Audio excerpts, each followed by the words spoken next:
Magandang gabi sa inyo mga kasawi, kamusta na po kayong lahat? Naway nasa mabuti kayong kalagayan at mag-iingat kayo palagi mga kasawi. At magbibigay na tayo ng ating topic, ano ang tatlong dapat gawin para hindi ka makalimutan ni Mister kahit sino pa ang nakakasama niyang babae mga kasawi. Ang una mga kasawi ay alagaan mo siya kapag kayo ay tuwing magkasama. Lagi niyong tatandaan sa mga kababaihan, kapag kayo ay nagkasama ni Mister, lagi niyong susulitin. Lalo kapag ang inyong asawa ay nasa ibang lugar, ayan, malayo sa inyo, or OFW, lagi niyong tatandaan, kahit na minsan lang kayong magkasama, dapat lahat ng pag-aasikaso sa kanila ay gawin ninyo. Yung pagiging malalahanin ninyo ay talagang gagawin ninyo yan para kay Mister.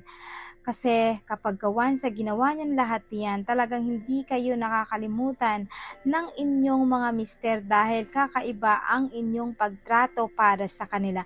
Kung eto naman ay may nanunukso sa kanila na ibang babae, ay hindi ito magluluko dahil maiisip niya ang mga pag-aasikaso mo sa kanya na talagang walang sino mang babae ang makakapantay sa pag-aasikaso at pag-aalaga mo para sa kanila mga kasawi.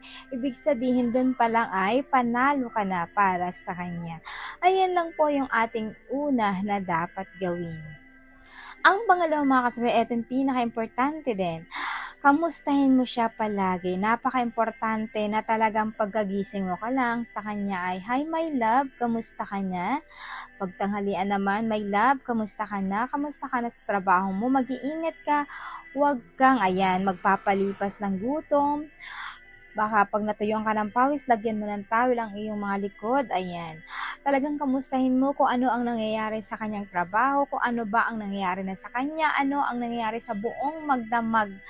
Para naman maa-appreciate ito ni Mister, ay astig talaga tong asawa ko nito, napakabait talaga, napakamalalahanin talaga. Talagang wala ka nang hahanapin pa sa kanya kasi all package na ika nga, 'di ba?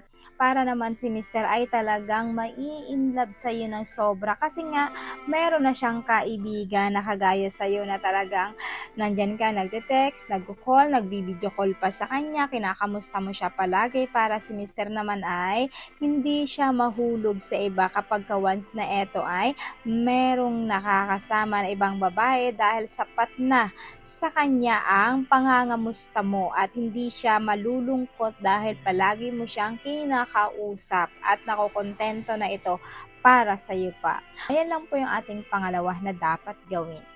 Pangatlo, etong pinaka-importante lalo sa inyo, ayan, dapat 100% performance pagdating sa kama.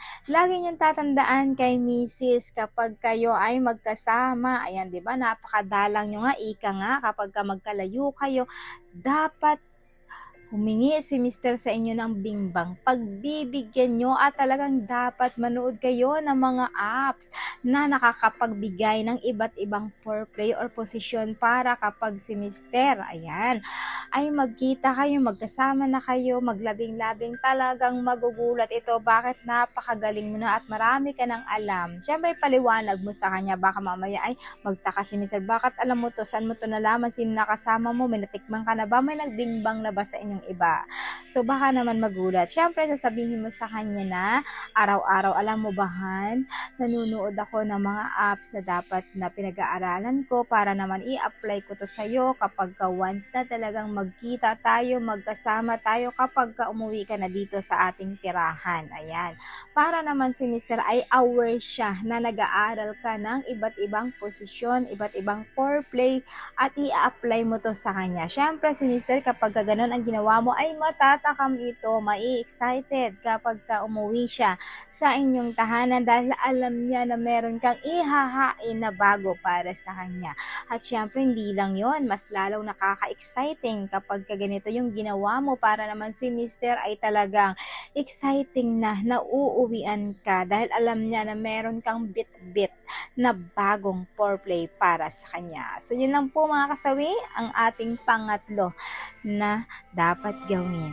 At syempre hindi mawawala yung ang advice sa topic na ito. Lagi niyong tatandaan sa mga kababaihan, napaka-importante itong tatlo na ito. At syempre lalo na kapag ka family oriented at tayo ay palasimba tayo, ayan. Dapat napaka-importante ito na ginagawi at pinapamulat natin sa ating pamilya ang pagsimba at buong-buo tayo kasi syempre ito ang makakalakihan nila kahit sila ay magkaroon na ng pamilya yung ating mga anak. So, at pagdating naman sa ating obligasyon sa kay Mister ay talagang dapat all package itong 1, 2, 3 para naman si Mister ay sobrang masayang-masaya na para hindi na siya maghanap ng iba at makukuntinto na ito at hindi na ito maghahanap pa ng iba at kapag meron pang nanunukso at tutukso sa kanya na babae, siya na mismo ang lalayo at sasabihin pa niya sa mga kababaeng nanunukso sa kanya, Mrs. ko ay sapat na para sa akin dahil napaka all package na para sa akin. So yan lang po mga kasawi, kaya sa mga misis ha, lahat ng obligasyon ay dapat gawin natin para sa ating mga mister para naman ito ay nakokontento at nagiging masaya at hindi ka basta-basta napapalitan dahil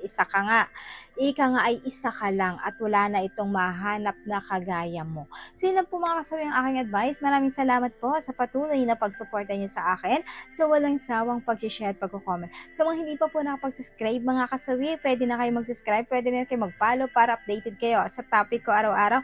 Magandang, ayan, gabi mga kasawi. Mahal kayo ng inyong advisor.